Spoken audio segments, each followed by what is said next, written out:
নমস্কার, হাই নিউজে সকলকে স্বাগত। সঙ্গে রয়েছে আমি ঋতু। খেলার খবরের খুঁটিনাটি আপডেট নিয়ে শুরু করছি আজকের স্পোর্টস টুডে। আর শুরুতেই দেখে নেব আজকের হেডলাইন। ইস্টবেঙ্গলকে হারিয়ে সুপার কাপ নিজেদের কাছে রাখলো গোয়া। গ্যালারি থেকে দলের পরাজয় দেখলেন ইস্টবেঙ্গলের হেড কোচ অস্কার ব্রুজো। টাই ব্রেকারে গোয়াতেও 5-6 গোলে হেরে ফের দুঃস্বপ্নের স্মৃতি ফিরে এলো। প্রথমবার বাংলায় অনুষ্ঠিত হতে চলেছে বেঙ্গল সুপার লিগ। এই লিগকে আকর্ষণীয় করে তুলতে একাধিক পরিকল্পনা করেছেন আয়োজকরা। তার মধ্যে অন্যতম ট্রফি ট্যুর। রবিবার থেকে শুরু হয়ে গেল বিএসএল এর ট্রফি ট্যুর। এশিয়ার ফুটবল প্রেমীদের জন্য সুখবর, সব খেলা দেখার জন্য রাত জাগার দরকার নেই। কোনো কোনো খেলা দেখা যাবে সন্ধ্যাবেলা, ভোরবেলা, এমনকি সকালবেলাতেও। চোট সারিয়ে অবশেষে কামব্যাক কটকে ভারতীয় দলে যোগ দিলেন শুভমান গিল। সহ অধিনায়কের দলে যোগ ভারতকে বাড়তি আত্মবিশ্বাস যোগাবে।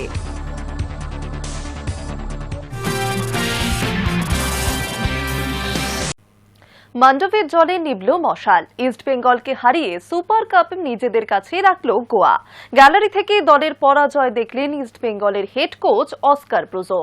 আইএফএ শিল্ডে টাই ব্রেকারে হেরে স্বপ্নভঙ্গ হয়েছিল তাদের। গোয়াতেও 5-6 গোলে হেরে ফিরল দুঃস্বপ্নের সেই স্মৃতি। মান্ডবের জলে নিভল মশাল। ইস্টবেঙ্গলকে হারিয়ে সুপার কাপ নিজেদের কাছে রাখল এফসি গোয়া। 2 মরশুম আগে হোম দল ওড়িশাকে হারিয়ে সুপার কাপ জিতেছিল ইস্টবেঙ্গল। এবারও গোয়ার মাটিতে গোয়াকে হারিয়ে সুপার কাপ জয়ের হাতছানি ছিল। সেমিফাইনালে লাল কার্ড দেখায় এই ম্যাচে ডাগআউটে ছিলেন না ইস্টবেঙ্গলের head coach Oscar Bruzon. Gallery থেকে দলের পরাজয় দেখতে হলো তাকে। আইএফএ শিল্ডে টাইব্রেকারে হেরে স্বপ্নভঙ্গ লাল হলুদ শিবিরের। গোয়াতেও 5-6 গোলে হেরে ফিরল দুঃস্বপ্নের সেই স্মৃতি। শুরুতেই অবশ্য কর্নার পেয়ে গিয়েছিলেন গতবারের চ্যাম্পিয়নরা। ইস্টবেঙ্গলের কেভিন সিভিলে সজাগ থাকায় বিপদ হয়নি। 6 মিনিটে ফ্রিকিক পেলেও সুবিধা নিতে পারেনি লাল হলুদ। 11 মিনিটে সুযোগ আসে গোয়ার। পাল্টা আক্রমণে সুযোগ তৈরি করে ব্রুজোর ছেলেরাও।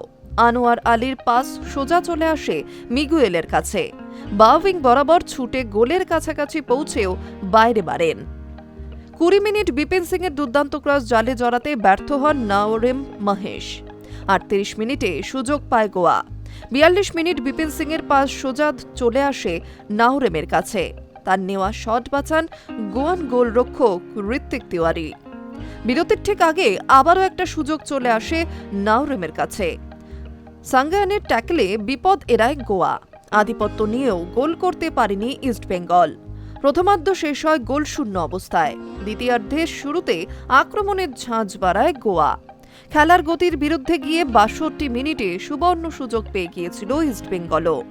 বিপিন সিং ঠিকানা লেখা পাস বাড়িয়েছিলেন হিরোশিকে লক্ষ্য করে। তার হেড আটকাতে অবশ্য বেশি কসরত করতে হয়নি ঋত্বিককে। 74 মিনিটে পিভি বিষ্ণুর শট গোল লাইন থেকে ফেরান গোয়ার গোলরক্ষক। 76 মিনিটে বড় বাঁচান বেঁচে যায় ইস্টবেঙ্গল। ব্রাইসনের শট ডান পোস্টে লেগে প্রতিহত হয়। 77 মিনিটে ওপেন নেট মিস করেন বোহরা। লক্ষ্যভ্রষ্ট তার হেড। 80 মিনিটে ইস্টবেঙ্গলের গোল লক্ষ্য করে মাঝমাঠ থেকে উঁচিয়ে নেওয়া হয়, শট নেন পোল মেরোনো। লাল হলুদ গোলকিপার কিছুটা এগিয়ে থাকার সুযোগ এসে গিয়েছিল গোয়ার কাছে, যা অবশ্য পোস্টে লাগে। নির্ধারিত 90 মিনিট পর্যন্ত কোনো প্রতিপক্ষই গোল না দিতে পারায় ম্যাচ করায় অতিরিক্ত সময়। প্রথমার্ধে বল দখলের লড়াইয়ে কিছুটা এগিয়েছিল গোয়া। 102 মিনিটে বিপিনের জায়গায় নামেন হামিদ আহদাদ। তাতেও অবশ্য গোল হয়নি। অতিরিক্ত সময়ে দ্বিতীয়ার্ধের প্রথম 2 মিনিটে অন্তত 3টি সহজ সুযোগ নষ্ট করে গোয়া। প্রভুশেখর সিং গিল না থাকলে ইস্টবেঙ্গলের কপালে আরও দুঃখ জুটত। ড্রাজিচ বক্সের বাইরে থেকে একটি শট নেন, সেভ করেন গিল। ফিরতি বল চলে আসে অরক্ষিত সিভেরিওর কাছে। তার শটও দুরন্ত দক্ষতায় বাঁচান লাল হলুদ গোলরক্ষক। 120 মিনিট পর্যন্ত গোলশূন্য থাকায় ম্যাচ যায় টাই ব্রেকারে। প্রথম শট মারেন ইস্টবেঙ্গলের কেভিন সিভিলে। গোল করতে ভুল করেননি তিনি। গোয়ার হয়ে প্রথম শট মারেন বোরহা, কিন্তু তিনি বারে মারেন। লাল হলুদের সল ক্রেসপো কিন্তু সেই ভুল করলেন না। ঠান্ডা মাথায় জালে বল জড়িয়ে দেন তিনি। তবে গোয়ার সিভেরিও ব্যবধান কমান। এরপর ইস্টবেঙ্গলের মিগুয়েলও গোল করেন। গোয়ার ড্রাজিচের শট সেভ করতে পারেননি গিল। কিন্তু কে জানতো রশিদ বারের উপর দিয়ে বল উড়িয়ে দেবেন। এরপর নেমিল গোয়াকে সমতায় ফেরালেন, আনোয়ার গোল করে আশা বাঁচিয়ে রাখলেন, তিমোর ফের সমতায় ফেরালেন। এরপর হামিদ ঠান্ডা মাথায় গোল করলেন। গোয়ার উদ্যান্ত একই কাজ করলেন। তবে ইস্টবেঙ্গলের কফিনে শেষ পেরেক পুতলেন পিভি বিষ্ণু। তিনিও বারের উপর দিয়ে বল ওড়ালেন, আর শেষে সাহিল তাভোরা গোল করে গোয়াকে 6-5 গোলে জেতালেন। গোয়ার মাটিতে গোয়াকে হারিয়ে মরশুম প্রথম ট্রফি জয়ের সুযোগ হাতছাড়া করল লাল হলুদ শিবির। High news network.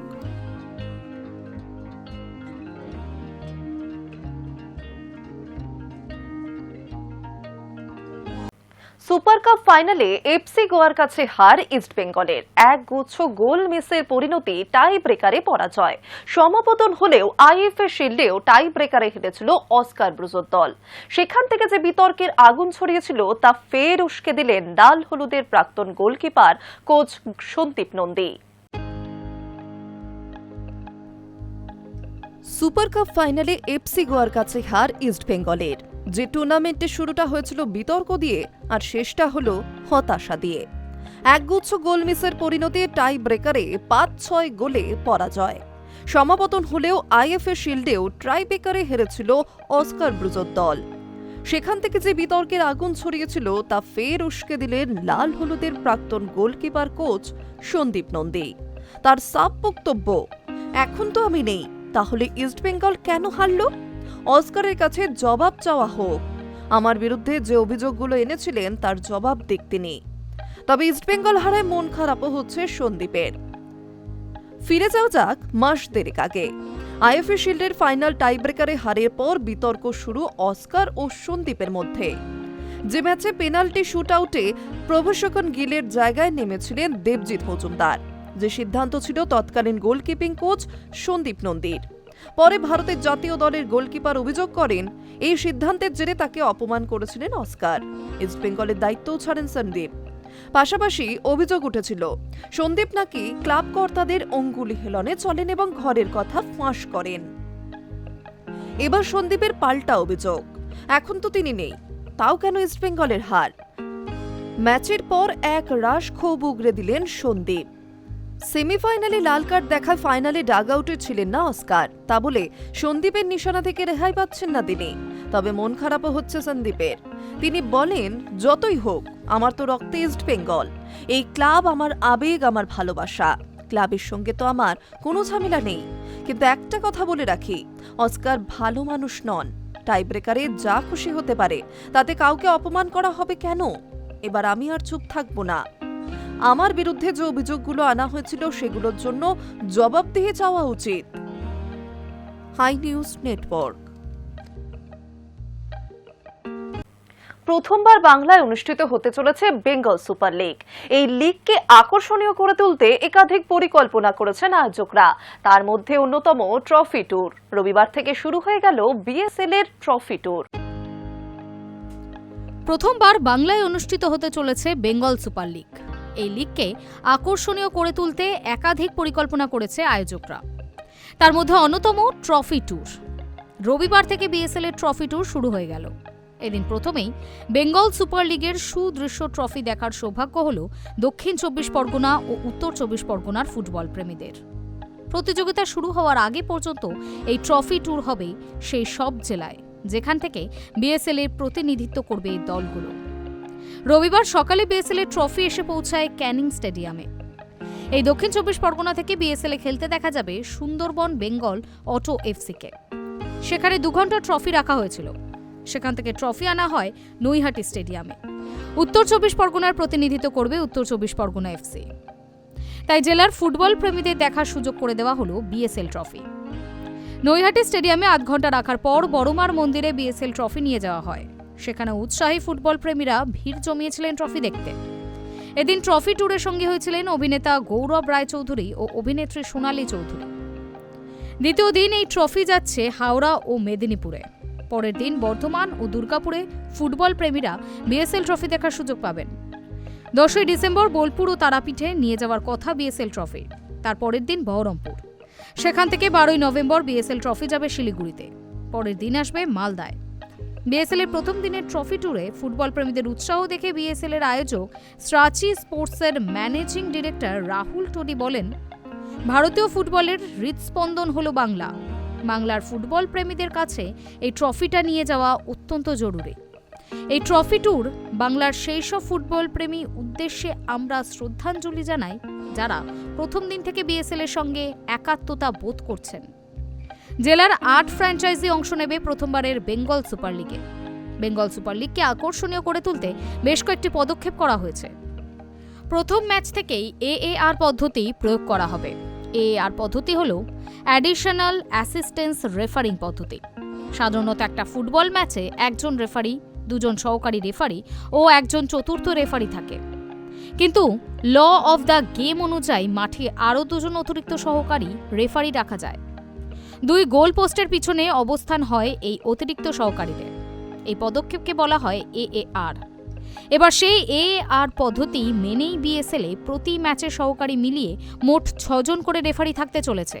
যদিও এই পদ্ধতিতেও চূড়ান্ত সিদ্ধান্ত নেন ম্যাচ পরিচালনা যিনি করেন তিনি, বাকিরা সবাই তাকে সাহায্য করেন। দেশে এই প্রথম প্রয়োগ হতে চলেছে এই পদ্ধতি।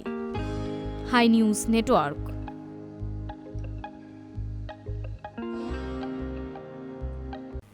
এশিয়ার ফুটবল প্রেমীদের জন্য সুখবর, সব খেলা দেখার জন্য রাত জাগার দরকার নেই। কোনো খেলা দেখা যাবে সন্ধ্যেবেলা, ভোরবেলা, এমনকি সকালবেলাতেও। ফুটবল বিশ্বকাপে বড় দলগুলির খেলা কখন দেখুন। এশিয়ার ফুটবল প্রেমীদের বরাবরের আক্ষেপ, খেলা দেখার চক্করে 12টা বেজে যায় ঘুমের। রোজকার রুটিন ঘেটে ঘ, ফলে কাজেও মন বসে না। আপনিও যদি সেই তালিকায় থাকেন তাহলে আপনার জন্য দুঃসংবাদ সুসংবাদ দুটোই আছে। দুঃসংবাদ হলো প্রতি বছরের মতো এবছরও রাত জাগতে হবে। একদিনে একাধিক প্রিয় দলের খেলা দেখার জন্য হয়তো সারা রাতও জেগে বসে থাকতে হবে। আর সুসংবাদ হলো সব খেলা দেখার জন্য রাত জাগার দরকার নেই। কোনো খেলা দেখা যাবে সন্ধ্যাবেলা, ভোরবেলা, এমনকি সকালবেলাতেও। আর্জেন্টিনা ব্রাজিলের ম্যাচই যেমন রয়েছে ভোর এবং সকালের দিকে। আসলে এবারের বিশ্বকাপ হচ্ছে 3টি দেশে, 3 দেশের টাইম জোন আলাদা, তাই কোনো ম্যাচ সন্ধ্যায়, কোনো ম্যাচ আবার পরদিন সকালে। তাছাড়া এবার ম্যাচের সংখ্যা অনেক বেশি হওয়ায় একদিনে 4 থেকে 5টি ম্যাচ পর্যন্ত রেখেছে ফিফা। ফলে সন্ধে থেকে ভোর টানা একের পর এক ম্যাচ আয়োজিত হবে। ভারতীয় সময় অনুযায়ী বড় দলগুলির সূচি: আর্জেন্টিনা 17 জুন ভোর 7টা 30 মিনিটে আর্জেন্টিনা বনাম আলজেরিয়া। 22 জুন রাত 11টা 30 মিনিটে আর্জেন্টিনা বনাম অস্ট্রিয়া। 28 জুন সকাল 8টা 30 মিনিটে আর্জেন্টিনা বনাম জর্ডন। ব্রাজিল 14 জুন ভোর 4টে 30 মিনিটে ব্রাজিল বনাম মরক্কো। 20 জুন সকাল 7টা 30 মিনিটে ব্রাজিল বনাম হাইতি।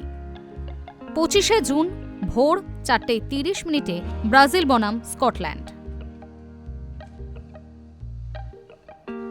স্পেন 15 জুন রাত 10টা 30 মিনিটে স্পেন বনাম কেপ ভার্দে। 21 জুন রাত 10টা 30 মিনিটে স্পেন বনাম সৌদি আরব। 27 জুন ভোর 6টা 30 মিনিটে স্পেন বনাম উরুগুয়ে। ফ্রান্স 16 জুন রাত 1টা 30 মিনিটে ফ্রান্স বনাম সেনেগাল। 22 জুন রাত 3টে 30 মিনিটে ফ্রান্স বনাম ফিফা কোয়ালিফায়ার। 26 জুন রাত 1টা 30 মিনিটে ফ্রান্স বনাম নরওয়ে। পর্তুগাল 17 জুন রাত 11টা 30 মিনিটে পর্তুগাল বনাম ফিফা কোয়ালিফায়ার। 23 জুন রাত 11টা 30 মিনিটে পর্তুগাল বনাম উজবেকিস্তান। 28 জুন সন্ধে 6টায় পর্তুগাল বনাম কলম্বিয়া। ইংল্যান্ড 17 জুন রাত 2টো 30 মিনিটে ইংল্যান্ড বনাম ক্রোয়েশিয়া। 23 জুন রাত 2টো 30 মিনিটে ইংল্যান্ড বনাম ঘানা। 27 জুন রাত 3টে 30 মিনিটে ইংল্যান্ড বনাম পানামা। জার্মানি 14 জুন রাত 11টা 30 মিনিটে জার্মানি বনাম কুরাশাও। 20 জুন রাত 2টো 30 মিনিটে জার্মানি বনাম আইভরি কোস্ট। 25 জুন রাত 2টো 30 মিনিটে জার্মানি বনাম ইকুয়েডর। প্রথম ম্যাচ 11 জুন রাত 1:30 মেক্সিকো বনাম দক্ষিণ আফ্রিকা। ফাইনাল 19 জুলাই রাত 1:30 ভারতীয় সময় অনুযায়ী। Hi news network.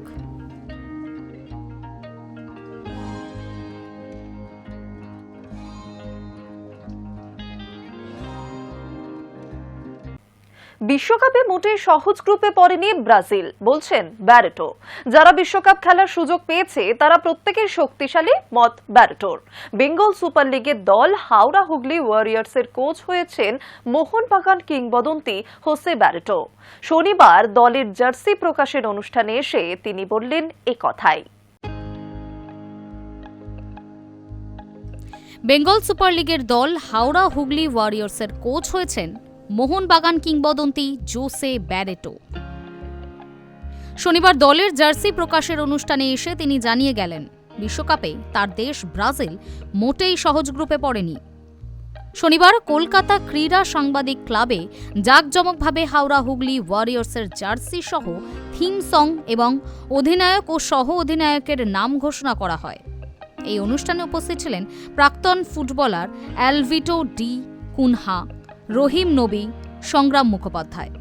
ছিলেন আইএফ এর সভাপতি অজিত বন্দ্যোপাধ্যায়, সচিব অনির্বাণ দত্ত, হাওড়া হুগলি দলের প্রেসিডেন্ট রাজীব বন্দ্যোপাধ্যায়, ক্লাব সচিব নিখিল শাহ, ভাইস প্রেসিডেন্ট প্রবীর ঘোষাল সহ আরও অনেকে। এই অনুষ্ঠানে ব্যারেটো বলেন, অনেকেই বলছেন আসন্ন বিশ্বকাপে ব্রাজিল সহজ গ্রুপে পড়েছে, কিন্তু আমার তা মনে হয় না। ব্রাজিলের গ্রুপে মরক্কো, স্কটল্যান্ড এবং হাইতি রয়েছে। মরক্কো যথেষ্ট শক্তিশালী দল, যোগ্যতা অর্জন পর্বে দারুণ পারফর্ম করেছে। স্কটল্যান্ডও শক্তিশালী, হাইতিকে খাটো করে দেখলে বিপদ। আর যারা বিশ্বকাপ খেলার সুযোগ পেয়েছে তারা প্রত্যেকেই শক্তিশালী। ফলে ব্রাজিলের গ্রুপটা মোটেই সহজ নয়। তিনি একসঙ্গে জানিয়েছেন, বেঙ্গল সুপার লিগকে সফল করতে সকলের সাহায্য দরকার। High news network.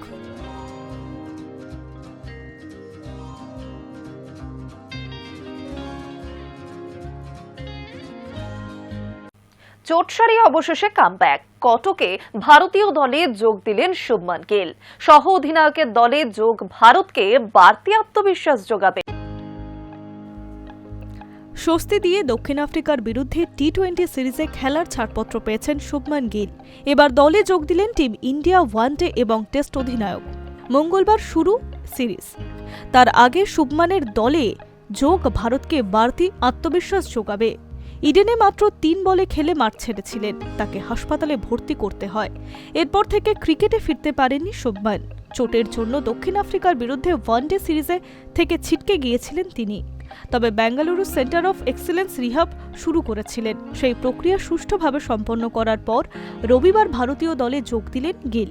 সোমবার তিনি অনুশীলনেও নেমে পড়েন। ভাইরাল হওয়া একটি ভিডিওতে গিলকে তার টি-20 ওপেনিংয়ের পার্টনার অভিষেক শর্মার সঙ্গে টিম বাসে বসতে দেখা গিয়েছে। সেই পোস্টে নেটিজেনরা তাকে দলে প্রত্যাবর্তনের জন্য শুভেচ্ছাও জানিয়েছেন। বেঙ্গালুরু সেন্টার অফ এক্সেলেন্সের চিকিৎসকরা জানিয়েছিলেন, শুভমান খুব ভালোভাবে রিহাব করছেন। এখন 3টে ফরম্যাটে খেলার জন্য পুরোপুরি তৈরি তিনি। তারা শুভমানের রিহাব প্রক্রিয়াকে সফল এবং সন্তোষজনক বলেও আখ্যা দিয়েছেন। টেস্ট সিরিজে গম্ভীর বাহিনীর চুনকাম হওয়ার পর কোণঠাসা অবস্থা তৈরি হয়েছিল ভারতীয় দলে। সেখান থেকে বিরাট কোহলি, রোহিত শর্মার দাপটে ওয়ানডে সিরিজে দক্ষিণ আফ্রিকাকে হারিয়েছে টিম ইন্ডিয়া। 9 ডিসেম্বর বরাবাটিতে প্রথম পরীক্ষা সূর্যকুমার যাদবের। তারপর আছে দেশের মাটিতে নিউজিল্যান্ডের বিরুদ্ধে সিরিজ। সেটা মিটলেই টি-20 বিশ্বকাপ।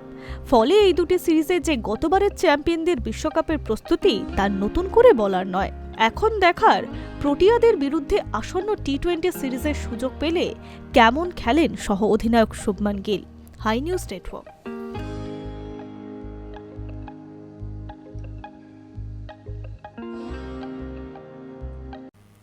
পলাশ মুচ্ছলের সঙ্গে বিয়ে ভেঙে দিয়েছেন স্মৃতি মান্ধানা। তারপরেই ধস নামল পলাশের ইনস্টাগ্রাম ফলোয়ার সংখ্যায়। জেমাইমা রড্রিগেজ, রিচা ঘোষের মতো ভারতীয় দলের এক ঝাঁক ক্রিকেটার আনফলো করে দিয়েছেন পলাশকে। গায়ক পলাশ মুচ্ছলের সঙ্গে বিয়ে ভেঙে দিয়েছেন স্মৃতি মান্ধানা। তারপরেই ধস নামল পলাশের ইনস্টাগ্রাম ফলোয়ার সংখ্যায়। জিমাইমা রড্রিগেজ, রিচা ঘোষের মতো ভারতীয় দলের এক ঝাঁক ক্রিকেটার আনফলো করে দিয়েছেন পলাশকে। অন্যদিকে স্মৃতিকে বিয়ের প্রস্তাব দেওয়ার ভিডিও নিজের ইনস্টাগ্রাম থেকে সরিয়েও দিয়েছেন পলাশ। সব মিলিয়ে রূপকথার বিয়ের বদলে পরিণতি হয়েছে তিক্ততায়। গত 23শে নভেম্বর গায়ক পলাশের সঙ্গে গাঁটছড়া বাঁধার কথা ছিল স্মৃতি মান্ধানার। বিয়ের আগে নানা অনুষ্ঠানও হয়ে যায়, কিন্তু বিয়ের দিন সকালেই হৃদরোগে আক্রান্ত হন স্মৃতির বাবা শ্রীনিবাস মান্ধানা। তখনই বিয়ে স্থগিত করে দেওয়া হয়। পলাশ নিজেও অসুস্থ হয়ে হাসপাতালে ভর্তি হন। কিন্তু এরপরে প্রকাশ্যে আসে বিয়ের অনুষ্ঠান চলাকালীনই নাকি এক কোরিওগ্রাফারের সঙ্গে ঘনিষ্ঠ অবস্থায় দেখা যায় পলাশকে। ফাঁস হয়েছে অন্য এক মহিলার সঙ্গে পলাশের ঘনিষ্ঠ চ্যাটও। নেটিজেনদের বক্তব্য, সম্ভবত সেই কারণেই পলাশের সঙ্গে সম্পর্ক ভেঙেছেন স্মৃতি। রবিবার দুপুরে ইনস্টাগ্রাম স্টোরিতে দীর্ঘ বিবৃতি দিয়ে স্মৃতি জানান, পলাশের সঙ্গে বিয়ে ভাঙছেন তিনি। কেন এই সিদ্ধান্ত, সেই নিয়ে কিছুই বলেননি বিশ্বকাপ জয়ী ক্রিকেটার। তারপর থেকে শুরু হয় আনফলোর ঢল। প্রথমেই স্মৃতি এবং পলাশকে আনফলো করেন একে অপরকে। পলাশের বোন, বিখ্যাত গায়িকা পলক মুচ্ছালও স্মৃতিকে আনফলো করেন। নিজের সোশ্যাল মিডিয়া থেকে সরিয়ে দেন স্মৃতির সমস্ত ছবি। বিয়ের অনুষ্ঠানের ছবিতে দেওয়া হ্যাশট্যাগ পলরিতি ওয়েডিংসও সরিয়ে দেন। অন্যদিকে স্মৃতির ছবি নিজের ইনস্টাগ্রামে রাখলেও প্রপোজ করার ভিডিও সরিয়ে দিয়েছেন পলাশ। নিজের ইনস্টাগ্রাম থেকে বিয়ের সমস্ত ছবি আগেই মুছে ফেলেছিলেন স্মৃতি। বিয়ে ভাঙার পর পলাশের সব ছবিও সরিয়ে দিয়েছেন। তারকা ব্যাটারের দাদা শ্রবণ মান্ধানা থেকে শুরু করে টিম ইন্ডিয়া সতীর্থ সকলেই আনফলো করেছেন পলাশকে। শুধু তাই নয়, নেটিজেনরাও অনেকে দাবি করছেন যে পলাশকে তারা আনফলো করে দিয়েছেন। পলাশকে আনফলো করা নেটিজেনদের সংখ্যাটা বেশ বড় হবে বলেই মনে করা হচ্ছে। Hi news Network. Sports today আজ এখানেই শেষ করছি। আরও অন্যান্য খবরের জন্য নজর রাখুন হাই নিউজে।